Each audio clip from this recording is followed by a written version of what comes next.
Hello बच्चों, मैंने आपको लास्ट क्लास के अंदर 10th क्लास का मैथ्स का चैप्टर 1 के फॉर्मूला समझाया था।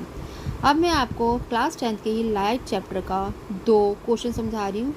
वेरी शॉर्ट क्वेश्चन आंसर सही है और 99% उम्मीद होती है इस तरीके के क्वेश्चन एग्जाम में आने की।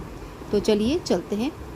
क्वेश्चन है आपका, explain why a ray of light passing through the centre of curvature of a concave mirror gets reflected along the same path. पहले क्वेश्चन समझो। कह रही कि जो रे लाइट जा रही है वो किससे जा रही है? सेंटर ऑफ कर्वेचर से होकर होती जाती है। सेंटर ऑफ कर्वेचर ही होता है, ये आपका कॉनकेव मिरर है। तो अगर कह रहे हैं कि अगर रे की लाइट सेंटर ऑफ कर्वेचर से होती जाती है तो उसी अपने रास्ते के ऊपर वापस क्यों आ जाती है? कह रहे gets reflected along the same path, वापस क्यों आ जाती है? सेम पाथ में क्यों आ जाती है? क्योंकि यहाँ पे एंगल आई बन रहा है, यहाँ पे एंगल आर बन रहा है। आप देख रहे हो जब इस स्ट्रेट लाइन में होकर जा रही है तो दोनों एंगल जो बन रहे हैं वो सेम एंगल बन रहे हैं, ठीक है।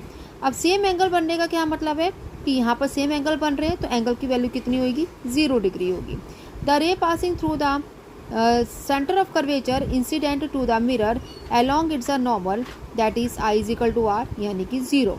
ओके, क्योंकि साइन 0 कितना होता है? 0, और साइन आई कितना होता है? 0 डिग्री होता है। इसलिए रे रिट्रेस इट्स पाथ, यानी कि जो रे है वो अपने ही रास्ते के ऊपर वापस लौट जाएगी। क्लियर? ओके, नेक्स्ट क्वेश्चन एक और है, what is the nature of a image formed by a concave mirror if the magnification produced by the mirror is +3।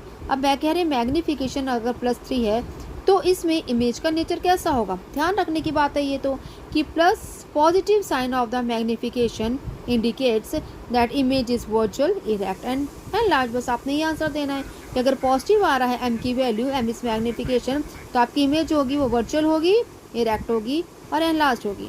Okay, अगर आपको मेरी वीडियो पसंद आई है तो प्लीज़ आप कमेंट बॉक्स में आप अच्छा ज़रूर लिखना। फिर मिलती हूँ मैं आपसे अगली क्लास में, तब तक के लिए गुड बाय।